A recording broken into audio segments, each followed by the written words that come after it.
Con mucho o con poco, lo que nosotros queremos hacer es alabar al Señor. Queremos honrar al Señor y ustedes saben, nosotros hacemos esto si hay 3 o si hay 500. Y de esa manera nos preparamos buscando al Señor con todo nuestro corazón, haciendo nuestro mejor esfuerzo para que el Señor sienta agrado de sus hijos cuando le alaban. Así que yo quiero animarles, ustedes, los que están por allá, los que están más cerquita, canten con nosotros, alaben con nosotros. Nosotros estamos cantando algunas de las palabras del libro de Salmos, algunos de los textos de la Biblia, y dice la Biblia que nos hace bien a nosotros mismos cuando honramos y alabamos al Señor. Vamos a cantarle esta canción.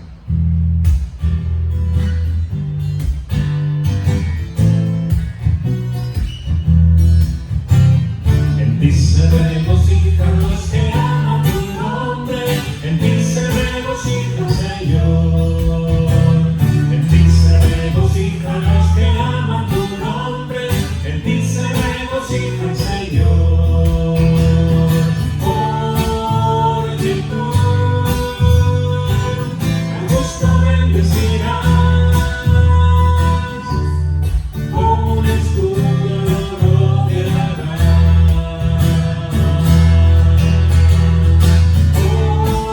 Porque tú al justo bendecirás,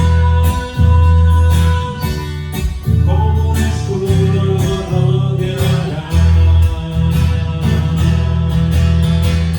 En ti se regocijan los que aman tu nombre, en ti se regocija el Señor.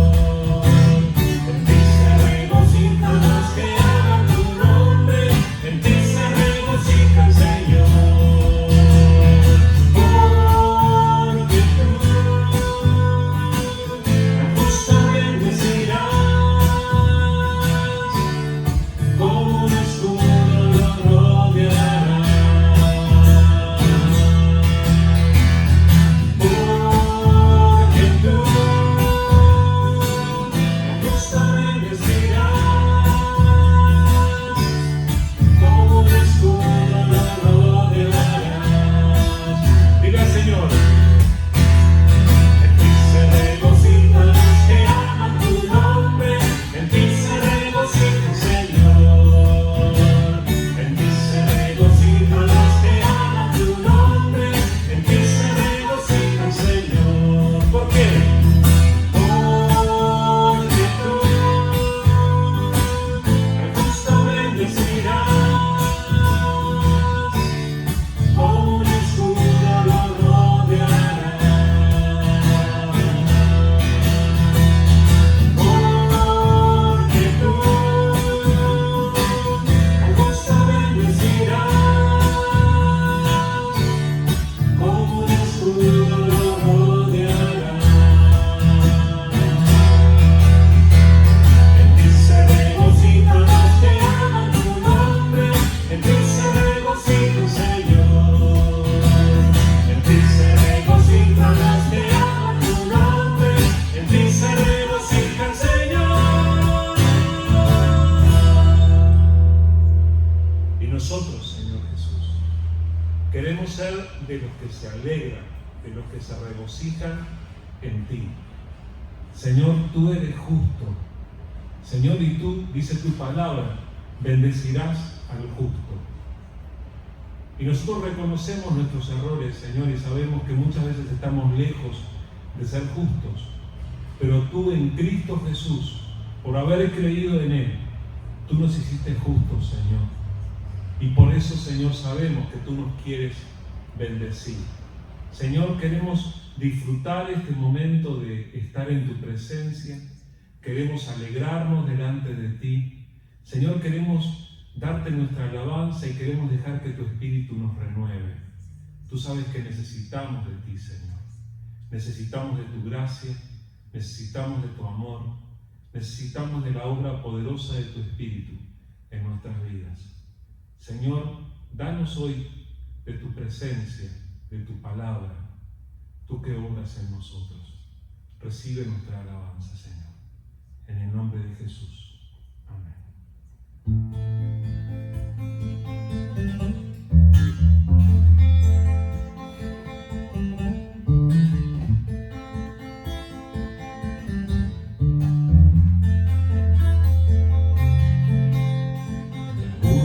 Razón de mi adoración eres tú, mi Jesús, el único motivo para vivir eres tú, mi Señor, mi única verdad está en ti, eres mi luz y mi salvación, mi único amor eres tu Señor, y por siempre te alabaré.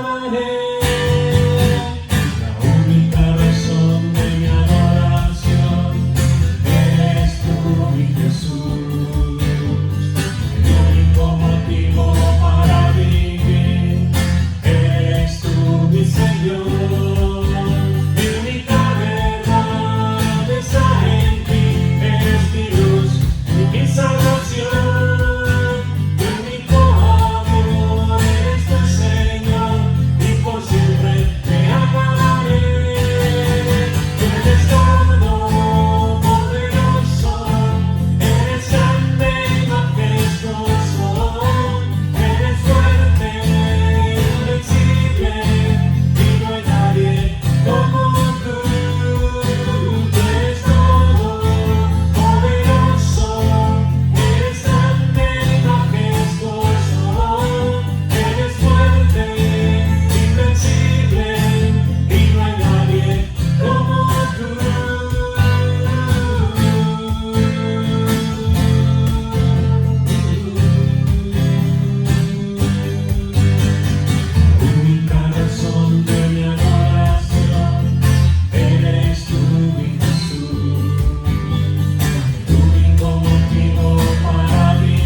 Yo voy a estar compartiendo en Lucas 21, del 1 al 4.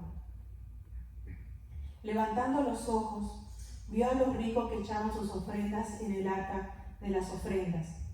Vio también a una viuda muy pobre que echaba allí 2 blancas, y dijo: en verdad os digo que esta viuda pobre echó más que todos ellos, porque todos aquellos echaron para las ofrendas de Dios de lo que les sobra, mas esta de su pobreza echó todo el sustento que tenía. Amén. Depende cómo lo tomemos nosotros podemos cuestionarnos, ¿verdad? Hay veces que a Dios le damos propinas o le damos lo que sobra, y Dios quiere nuestra vida en realidad. Que Dios nos enseñe a tener esa disciplina. Pero vamos a estar hablando un poco más de algo relacionado con esa historia más adelante en el mensaje. Por ahora, deleitémonos en exaltar a nuestro Señor. Nuestro Señor Jesucristo ya fue exaltado por el propio Padre, quien lo sentó a su derecha. Y dice la palabra que va a llegar el día en que toda lengua va a confesar que Jesucristo es el Señor. Lo quieran o no. todos lo van a reconocer. Así que nosotros hacemos bien en reconocerlo ahora y exaltarlo ahora. Le decimos al Señor: Cristo, te exalto. Cristo, te adoro, porque tú eres mi Señor. Solo a ti daré la gloria y el honor. Cristo, te exalto. Cristo, te adoro, porque tú eres mi Señor. Solo a ti daré la gloria y el honor. Gloriosa es tu presencia, me cubre y me da paz. Mi ser siempre proclamará que solo tú eres digno de adorar. Gloriosa es tu presencia, me cubre y me da paz. Mi ser siempre proclamará que solo tú eres digno de adorar. Cristo, te exalto. Cristo, te adoro, porque tú eres mi Señor. Solo a ti daré la gloria y el honor. Cristo, te exalto. Cristo, te adoro, porque tú eres mi Señor. Solo a ti daré la gloria y el honor. Gloriosa es tu presencia, me cubre y me da paz. Mi ser siempre proclamará que solo tú eres digno de adorar. Gloriosa es tu presencia, me cubre y me da paz. Mi ser siempre proclamará que solo tú eres digno de adorar. Que solo tú eres digno, que solo tú eres digno, que solo tú eres digno de adorar.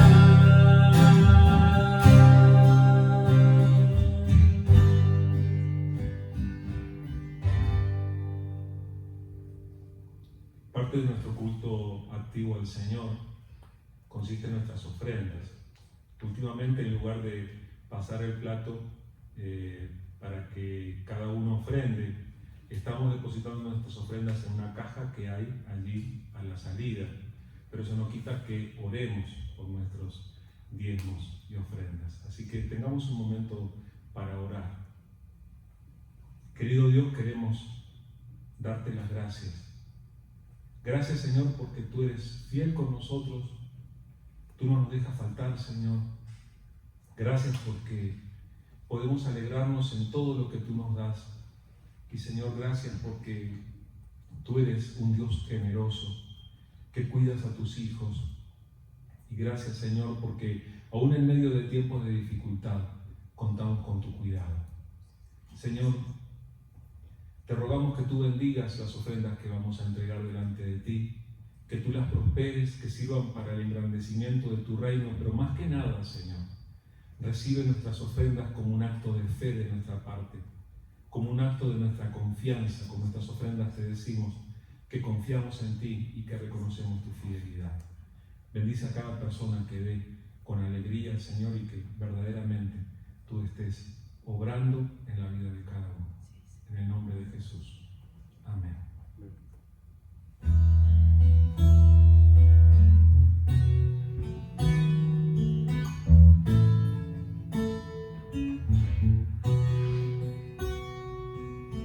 Quiero escuchar tu dulce voz, rompiendo el silencio en mi ser. Sé que me haría estremecer, me haría llorar o reír, caería rendido ante ti.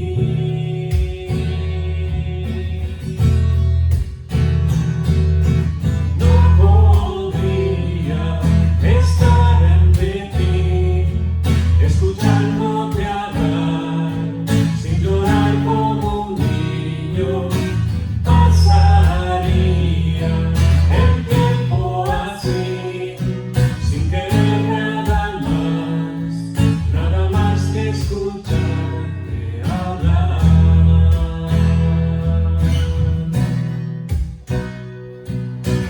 Quiero escuchar tu dulce voz, rompiendo el silencio en mi ser. Sé que me haría estremecer, me haría llorar o reír, caería rendido ante ti.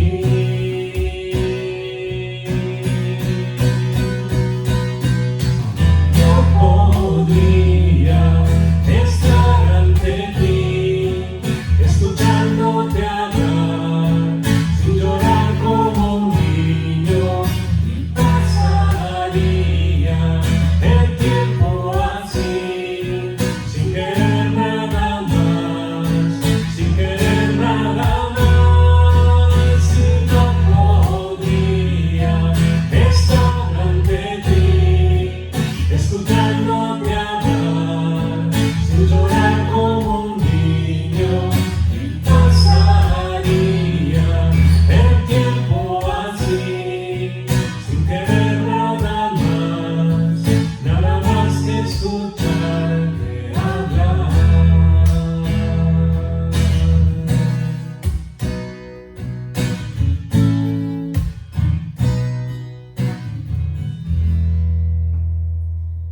Padre Santo, te alabamos, Señor. Te damos muchas gracias, Padre, por esta oportunidad que tú nos das de poder estar aquí en tu casa, Señor. Padre Santo, te pedimos que tú estés obrando en cada corazón, que tú estés obrando en cada uno de nosotros que estamos aquí también. Señor, que tú estés obrando en los corazones que están en sus hogares, Señor, que tú estés ministrando, Señor, y también estés inquietando, Padre, esos corazones para que podamos estar todos juntos como pueblo, Señor, reunidos en tu casa. Señor, gracias por esta oportunidad que tú nos das de poder estar aquí, delante de ti, Señor. Y sobre todo, Señor, gracias por tu gran misericordia, gracias por tu gran bondad, Señor, porque podemos ver, Señor, cuán bueno eres tú, y cuán ingratos somos cada uno de nosotros, pero tú sigues mirando nuestras vidas y te damos gracias, Señor. Gracias por ser tan bueno. Gracias, Jesús, por haber entregado tu vida en la cruz por cada uno de nosotros, que realmente no nos merecemos, pero tú, por tu gran amor, por tu gran bondad, lo has hecho por cada uno de nosotros. Y te alabamos, Señor, y te damos muchas gracias. Señor, que tu palabra en esta tarde esté tocando nuestros corazones, que tú estés obrando de una manera especial, Señor, avivando nuestros corazones para que te alabemos, para que nos conectemos contigo, Señor, de esa manera especial que solamente tú sabes hacer. Glorifícate, Señor, en cada uno de nosotros. Señor, gracias por las palabras que Alfredo va a pronunciar. Señor, que sean venidas de tu trono, como siempre, Señor, tú lo haces. Y aliméntanos, Señor. Llámanos la atención de la manera que tú quieres. Y también, Señor, reconocemos que tú cada día nos abrazas, que cada día tú nos fortaleces. Tu misericordia, Señor, la podemos ver cada momento, porque estamos con vida, Señor, por tu gran bondad. Tenemos nuestro sustento diario, Señor, porque tú eres bueno. Señor, ayúdanos a ser realmente hijos agradecidos a ti. Te honramos, Padre, y te alabamos en el nombre de Jesús. Amén.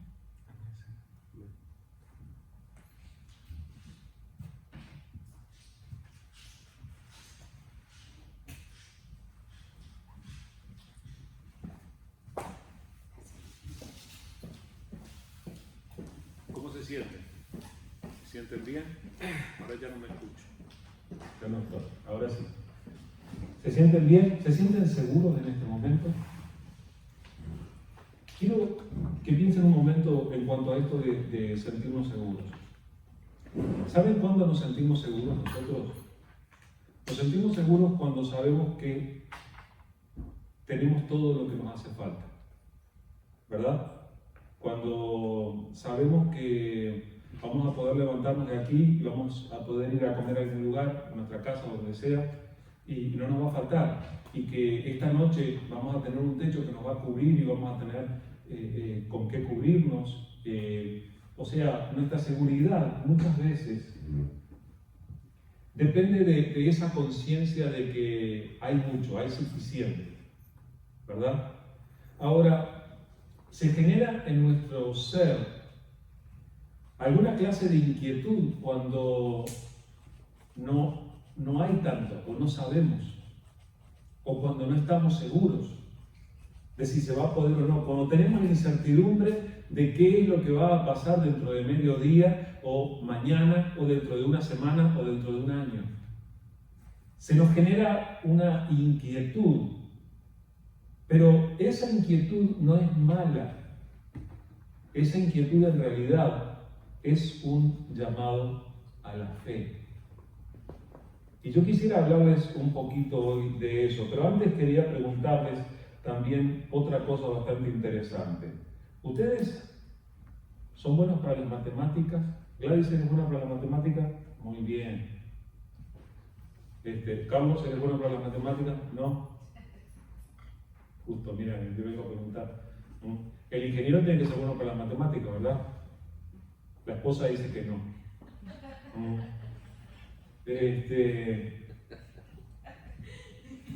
También a mí se me ocurre preguntar cada cosa, ¿verdad? Dejo a la gente en evidencia.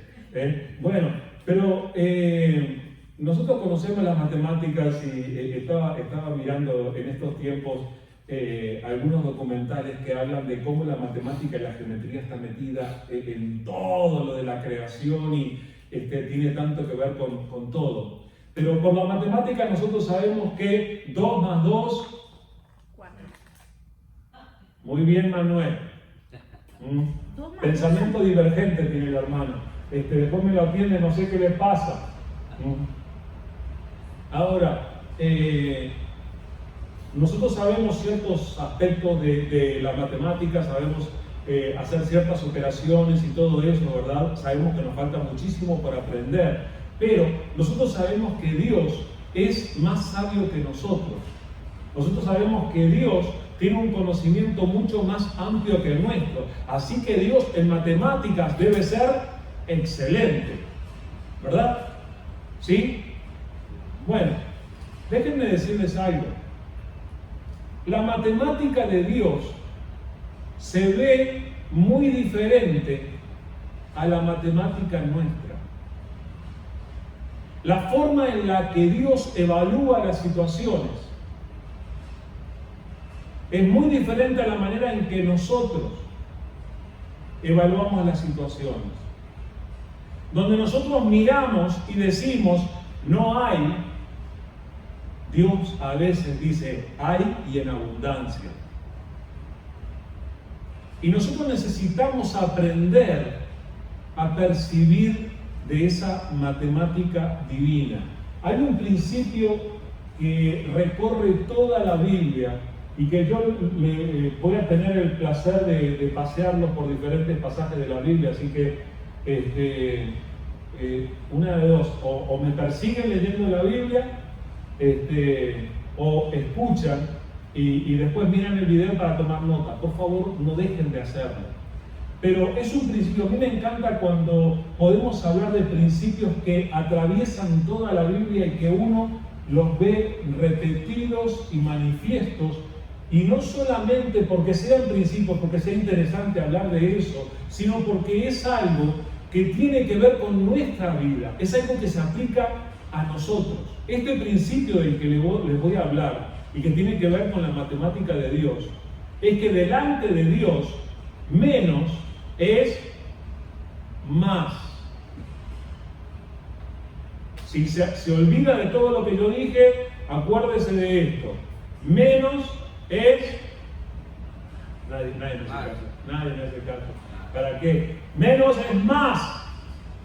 Menos es más. Cuando nosotros pensamos que tenemos menos, sucede que en la matemática de Dios es bastante diferente. La matemática de Dios es bien diferente a la nuestra, y una muestra de esto nosotros la encontramos en 2 de Pedro 3:8. Si quieren empezar a pasear conmigo por la Biblia, como dice Daniel, me voy a brincar por varios pasajes. 2 de Pedro 3:8. Miren cómo es la matemática de Dios. Pero no olviden, queridos hermanos, que para el Señor un día es como 1000 años y 1000 años como un día. ¡Wow! ¿Se acordaban de este pasaje? No se olviden, queridos hermanos, dice Pedro, que para el Señor un día es como 1000 años y 1000 años como un día. Pedro estaba hablando de la segunda venida. Y estaba hablando del hecho de que algunas personas consideraban en el tiempo de Pedro, siglo I de nuestra era, estamos en el 21, había gente que pensaba que el Señor se había demorado ya en el cumplimiento de su promesa de regresar. Ahora Pedro le llama la atención, le dice, miren, el Señor no es que se haya demorado, el Señor tiene misericordia de los que todavía están perdidos, pero miren, el Señor vuelve pronto. Y nosotros hoy en día estamos viviendo evidencias de que Cristo viene pronto y tenemos que estar preparados y tenemos que tomarlo en serio. Primero la pandemia, luego las insurgencias en diferentes ciudades de este país, con gente protestando en forma violenta y que no sabemos qué va a pasar. Todo genera una inquietud en todos nosotros. Lo que yo digo es que Dios sabe por qué pasa esto y Cristo viene pronto. Pero Pedro estaba enseñando esto, de que Cristo tenía su momento de llegar y que a su debido tiempo iba a ocurrir la segunda venida. Y le dice a la gente, recuerden, hermanos, recuerden esto, Dios no mide el tiempo como nosotros. Para Él, un día es como 1000 años y 1000 años como un día. Suena mucho 1000 años, ¿verdad? Pero esto nos hace pensar en cuanto a cómo funciona la matemática de Dios. Si no fuera por los 1000 años que pasaron, yo no hubiera nacido y yo no hubiera recibido salvación en Cristo Jesús en el tiempo de Pedro. Pero Dios quiso que tú y yo hoy en día hayamos creído en Jesús y tengamos salvación en Él. Pero fíjense cómo la Biblia nos revela una y otra vez que sus matemáticas son diferentes a las nuestras. Y nos va a revelar una y otra vez que menos es más. Gracias, me lo hacen con señas y todo así. Me están haciendo lenguaje de señas. Miren, yo voy a recorrer ahora, voy a tratar de hacerlo lo más brevemente posible. Voy a recorrer algunas historias bíblicas y en ellas voy a tratar de presentarles cómo este principio de que menos es más viene acompañando toda la historia bíblica y es aplicable a nuestras vidas también. Entonces, para empezar, yo los voy a llevar al libro de Éxodo capítulo 3. En Éxodo 3 nosotros encontramos a Moisés cuando tiene su encuentro con Dios, un poderoso encuentro con Dios. Moisés era un hombre que había reconocido que el pueblo de Israel estaba esclavizado, que los estaban tratando mal, quiso de alguna manera intervenir para poner un poquito de justicia y mató a un hombre. Y por causa de eso él tuvo que huir de Egipto, donde el pueblo de Israel estaba. Y ahora era como que él estaba en otra situación, alejado de todo eso. En medio de eso, él estaba pastando las ovejas de su suegro, Yetro, y se encuentra en un monte y entonces tiene esta visión especial. ¿Se acuerdan cómo es? No les voy a hacer toda la historia para no hacerlo demasiado largo. Moisés se encuentra con Dios en la zarza ardiente y empieza a dialogar con Dios. Ahora lo que Dios le dice es, mira, dice, he escuchado el clamor de mi pueblo allá en Egipto y voy a liberarlos de la esclavitud. Así que ven, porque te voy a enviar a ti para liberar a ese pueblo. Fíjense, Éxodo 3, del versículo 9 en adelante. Si digo alguna palabra diferente, estoy usando la nueva traducción viviente. Dice, mira, el clamor de los israelitas me ha llegado y he visto con cuánta crueldad abusan de ellos los egipcios. Ahora ve, porque te envío a Faraón. Tú vas a sacar de Egipto a mi pueblo Israel. Pero Moisés protestó. ¿Quién soy yo para presentarme ante el Faraón? ¿Quién soy yo para sacar de Egipto al pueblo de Israel?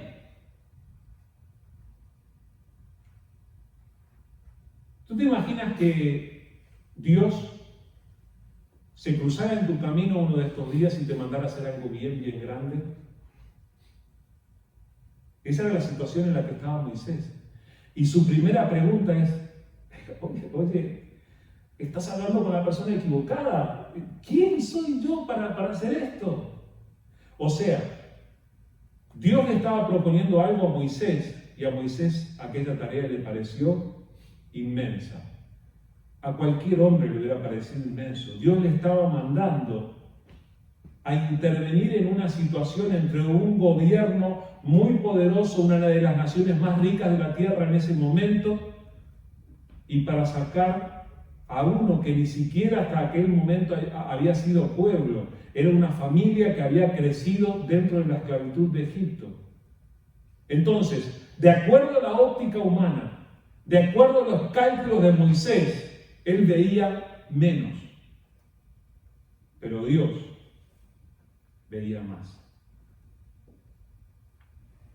Era imposible que un hombre lograra la proeza que Dios le estaba pidiendo a Moisés. No sé si lo asocias, pero eso quiere decir que Dios contigo también puede hacer cosas que se ven imposibles. Y que Dios puede estar llamándote a participar de sus obras de esa manera. Así de emocionante es caminar con el Señor. Un poquito más adelante en este pasaje, Éxodo 3, Éxodo 4, versículo 2, dice: entonces el Señor le preguntó, ¿qué tienes en la mano? Una vara de pastor, contestó Moisés. La he mostrado así. Tengo una vara de pastor. Ustedes saben que los pastores llevaban unos palos, unas varas, que la llevaban para apoyarse en el camino y también para darle algún golpecito a alguna oveja que se estaba torciendo del camino o lo que fuera. Esa vara, Dios la usó. Y yo siempre he prestado atención a este pasaje porque yo creo que Dios muchas veces a cada uno de nosotros nos pregunta: oye, ¿qué tienes en la mano? ¿Qué tienes? ¿Cuáles son tus recursos? Por supuesto que de acuerdo a tu matemática, los recursos que tú tienes no alcanzan para aquello que Dios te está pidiendo hacer. Pero, de acuerdo a la matemática de Dios, sí funciona. Esa vara de Moisés fue la que Moisés un día extendió frente al Mar Rojo. Y las aguas del Mar Rojo se dividieron en dos y el pueblo de Israel pasó en seco. Esa misma vara. Y yo lo escucho a Dios preguntándome muchas veces: ¿qué tienes en tus manos?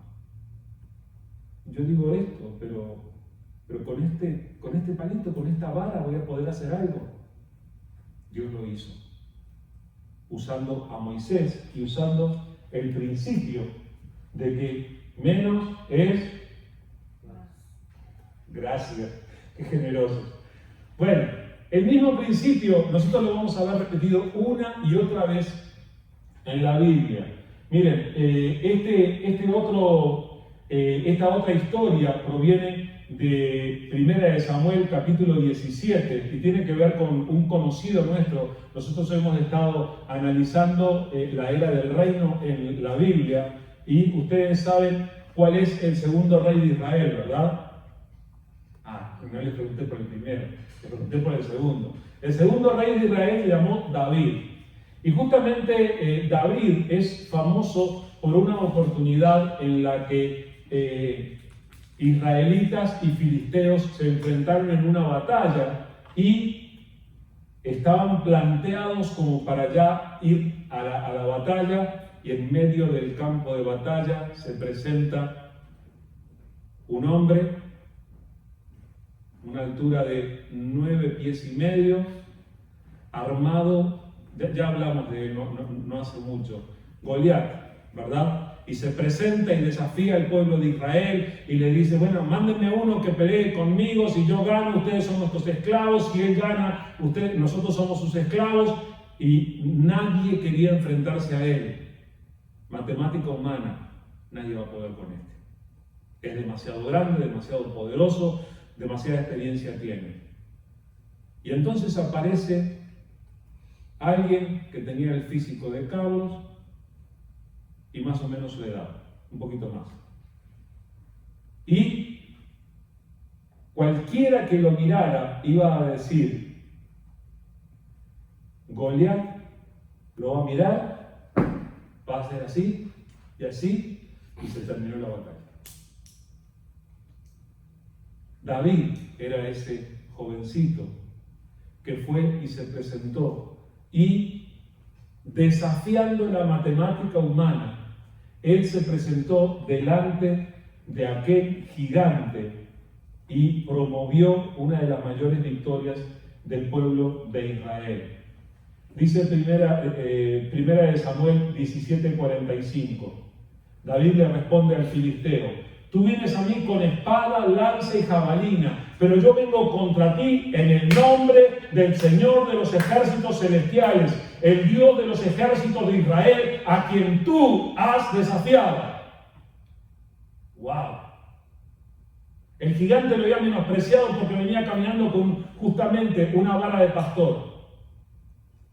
Y él le dice, tú vienes a mí con todos estos recursos bélicos, vienes a mí con todas estas armas, yo vengo a ti solamente, y ni siquiera usaba armadura ni nada, vengo a ti en el nombre de Dios, a quien tú desafiaste. Y una vez más se aplica este principio de que menos, el que ni siquiera pudo cargar una espada, el que ni siquiera pudo cargar una lanza, el que ni siquiera pudo ponerse una coraza, fue el que ganó la batalla contra el gigante. A mí me enseñaron a decir el chaparrito, ¿verdad? ¿Se dice así? El chaparrito le ganó al grandote. Porque en la matemática de Dios, menos es más. Le dijo David a Goliat en el versículo 47 del mismo capítulo: todos los que están aquí reunidos sabrán que el Señor rescata a su pueblo, pero no con espada ni con lanza. Esta es la batalla del Señor y los entregará a ustedes en nuestras manos. David supo reconocer que la batalla era de Dios.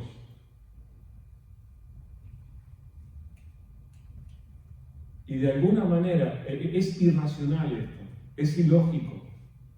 Tú lo miras en términos humanos y dices, no hay forma de explicar cómo sucedió, pero sucedió. Y confirma el principio bíblico de que, de acuerdo a la matemática de Dios, menos es más. Un ejemplo muy interesante de esto, nosotros lo encontramos en el Evangelio de Juan, capítulo 6. Quise ponerles algo del Nuevo Testamento para que sepamos que esto atraviesa realmente toda la Biblia. En Juan, capítulo 6, nosotros encontramos a Jesús con sus discípulos y ellos estaban en determinado lugar y empezó a llegar una gran multitud y de repente ellos están allí y levantan la vista y ven que están rodeados por miles de personas. Estaban viniendo a Jesús, algunos pensando en sus milagros, algunos queriendo escuchar sus enseñanzas.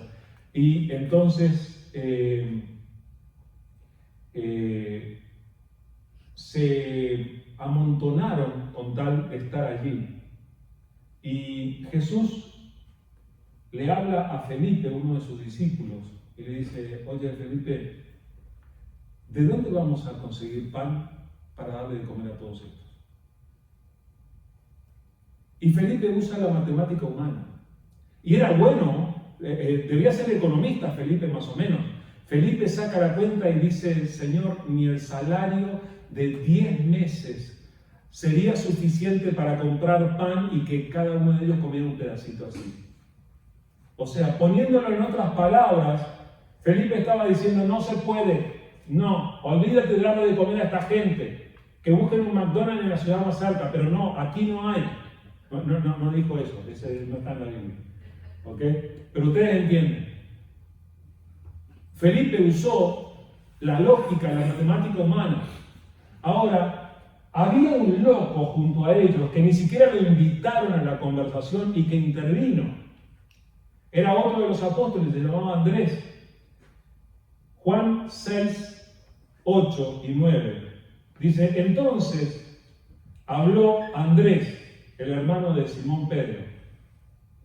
Aquí hay un muchachito que tiene 5 panes de cebada y 2 pescados.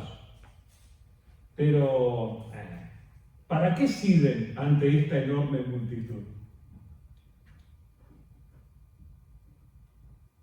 ¿Qué le pasaba a Andrés? Andrés estaba loco, ¿verdad?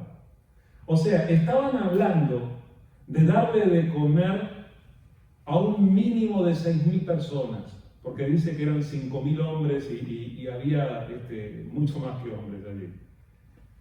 Pero es para darle de comer a una ciudad entera, ¿ok? Y Andrés sale con el humilde comentario de que acá hay un chico que para su almuerzo trajo 5 panes y 2 peces. Pero claro, no alcanza. ¿De dónde se le ocurrió a Andrés a hacer semejante comentario. ¿Sabes de dónde? De que de caminar con Jesús estaba aprendiendo el principio de que menos es más. Él estaba empezando a entender la locura que representa la fe. Cuando caminas con el Señor, empiezas a aplicar esto a tu vida y te preguntas, ¿será que con este poquito se podrá hacer algo? Era lo que se empezó a preguntar Andrés. Y entonces Jesús les dijo, bueno, muy bien, hagan que la gente se siente. Y repartieron aquellos 5 panes y 2 peces y alimentaron a todos. ¿Saben qué pasó? Sobraron 12 cestas de la comida. Se llenaron. ¿Saben qué pasa cuando uno ya comió demasiado? Deja la mitad de un sándwich de pez y va quedando. Recogieron las sobras, Jesús les mandó a recoger las sobras. Es interesante, ¿cuántos apóstoles había? 12. ¿Cuántas cestas quedaron? 12 de sobras. Yo me lo imagino a Felipe, el que sacó la cuenta al principio, sentado en el medio del campo con su cesta llena de sobras, diciendo, 300 denarios no hubieran alcanzado, 3 por 4, 12, 5 panes y 2. Era ridículo. No había forma de meterlo en la lógica humana, pero hasta Felipe tuvo que empezar a considerar que menos es más. Es algo loco, ¿verdad? Es algo bastante fuera de lo común. Tengo más y más ejemplos porque la Biblia está llena de esto. Elías, cuando enfrentó a los profetas de Baal, a Acab y a Jezabel, lo hizo rodeado de gente que era idólatra y lo hizo arriesgando su propia vida, pero el hecho fue que los dejó a todos los otros profetas, que eran 400 de Baal nomás, sin contar los de Acera, y que estuvieron desde la mañana hasta la mitad de la tarde haciendo su clamor y saltaban y se herían y lloraban y no sé qué más hacían para invocar a sus dioses, y no pasó nada. Cuando llegó su momento, Elías hizo una sencilla oración. Dice en Primera de Reyes 18, 36 y 37. A la hora que suele hacerse el sacrificio vespertino, el profeta Elías caminó hacia el altar y oró. Oh Señor, Dios de Abraham, de Isaac y de Jacob, demuestra hoy que tú eres Dios, que tú eres Dios en Israel y que yo soy tu siervo. Demuestra que yo he hecho todo esto por orden tuya. Oh Señor, respóndeme. Respóndeme para que este pueblo sepa que tú, oh Señor, eres Dios y que tú los has hecho volver a ti. Esta oración no lleva ni 2 minutos leerla. Una oración así. Los otros habían estado saltando, gritando, cantando, llorando, lastimándose por horas. Terminó de orar así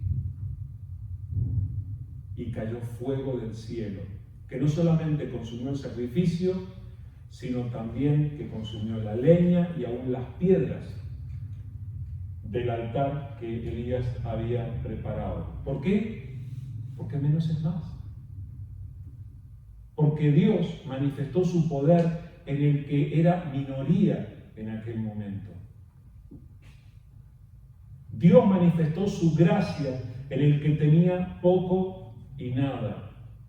Y hay una cosa más que quiero señalarles, y está en 2 Corintios capítulo 12, y tiene que ver con el apóstol Pablo. En 2 Corintios 12, Pablo está hablando de su autoridad como apóstol y dice, yo podría enorgullecerme, pero no lo hago. Dice, en realidad yo les hablaría de mí como si fuera de otra persona, de alguien que en determinado momento tuvo visiones y Dios lo llevó al cielo y pudo ver cosas que ni siquiera uno las puede definir con palabras. dice, para que todo eso no me hiciera demasiado orgulloso, Dios me mandó, y lo llama así, un aguijón en la carne. Me mandó un problema, era un problema físico, un problema de salud. Los estudiosos de la Biblia hasta el día de hoy se pelean para definir cuál era el problema que él tenía. Pero dice, me mandó es como un mensajero de Satanás que me golpea. Y dice 2 Corintios 12, del 8 al 10. 3 veces le rogué al Señor que me la quitara, pero Él me dijo, te basta con mi gracia, pues mi poder se perfecciona en la debilidad. Por tanto, dice Pablo, gustosamente haré más bien alarde de mis debilidades, para que permanezca sobre mí el poder de Cristo. Por eso me regocijo en debilidades, insultos, privaciones, persecuciones y dificultades que sufro por Cristo. Porque cuando soy débil, entonces soy fuerte.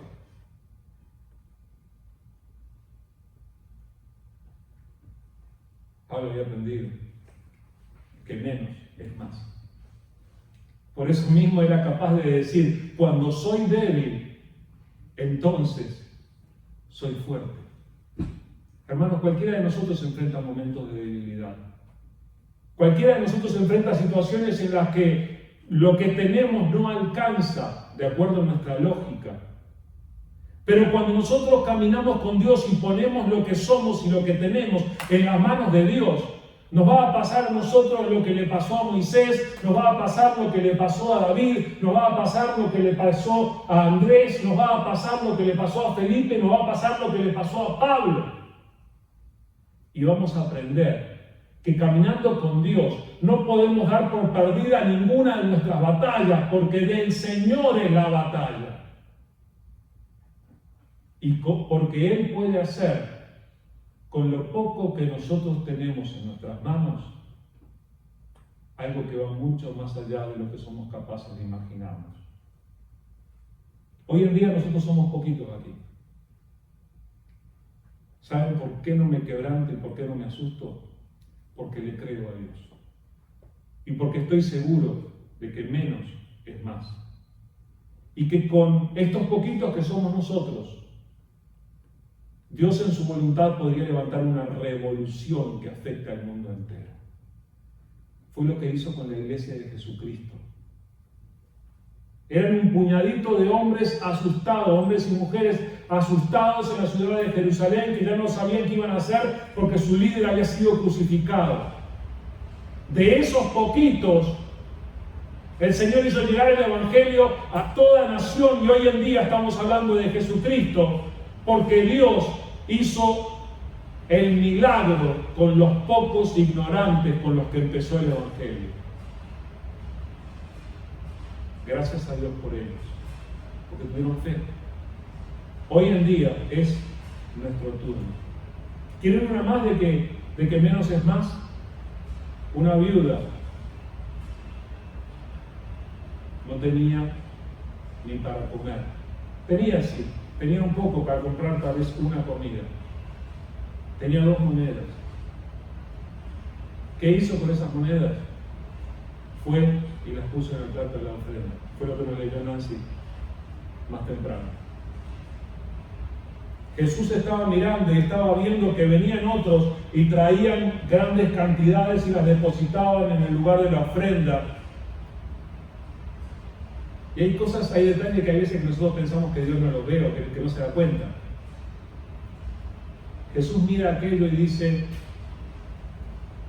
esa mujer, mírenla, allá está, aquella ancianita, ella dio una ofrenda que vale más, dio una ofrenda más grande que todos los demás, menos es más. Dio 2 monedas. Y en la matemática humana tú te pones a pensar y por supuesto vas a decir que el que vino con una bolsa de monedas, bien grandotas, gordas y pesadas, ese dio más que la señora que trajo 2 moneditas. De acuerdo a la matemática de Dios, la que dio más fue ella. Y Jesús añadió Esos dieron de lo que les sobraba, pero esa señora dio todo lo que tenía, todo su sustento. Hermanos, el Señor sabe lo que nosotros damos y lo que no damos. Y sabe cuando damos lo que nos sobra y sabe cuando damos con fe como dio ella. Estoy seguro, porque no dice la historia. No dice el resto de la historia de la señora. Sería interesantísimo entrevistarle y preguntarle qué pasó después, te quedaste sin nada ni tenías para comer. Estoy seguro de que Dios le proveyó abundantemente, que no le dejó faltar su provisión, ni en ese día ni nunca. Porque para Dios, menos es más. Hermanos, gracias a Dios que nosotros caminamos con ese mismo Dios que enseña los principios y los valores de su palabra, y hoy nos está dando un vislumbre de eso. Ojalá que nosotros podamos aprender y podamos aplicar esto en nuestras vidas, porque hay desafíos que se nos presentan. Tenemos el desafío de que el Evangelio de Jesucristo llegue a otras personas, y nosotros nos preguntamos, ¿cómo vamos a hacer? Nosotros no podemos, nosotros no sabemos hablar, nosotros no tenemos muchas relaciones. ¿Saben qué? De acuerdo a la matemática de Dios, menos es más. Y yo creo que Dios va a hacer algo muy especial, usándonos a nosotros, para predicar el Evangelio, para proveer para necesidades de otros, para bendecir. Dios va a hacer algo especial, pero nosotros tenemos que creerle. Y yo quiero desafiarlos a hacer un poquito como Andrés, tener esa locura que empieza a desprenderse de la lógica humana y que empieza a reconocer lo que es caminar con Jesús, y empieza a dejar que su matemática sea la que rija en nuestro pensamiento. Señor, tengo tan poco. Lo que tengo parece no alcanzar para el desafío que hay por delante. Pero, quién sabe, tal vez tú puedes hacer algo con esto. El mismo Dios que hizo milagros con una vara de pastor es el que puede hacer milagros con lo que tú tienes, en tu vida, en tu casa, en tu bolsillo. Él puede hacer los milagros que sean necesarios para que su maravillosa obra sea hecha. Vamos a orar. Querido Dios, queremos darte las gracias. Señor, cuando miramos a tu palabra y cuando vemos todas estas historias, yo creo que no podemos hacer menos que sentirnos maravillados y privilegiados de poder caminar contigo, Señor. Señor, es tan maravilloso poder vivir con este poderoso Dios que es capaz de hacer maravillas con lo poquito que nosotros somos, con lo poco que tenemos.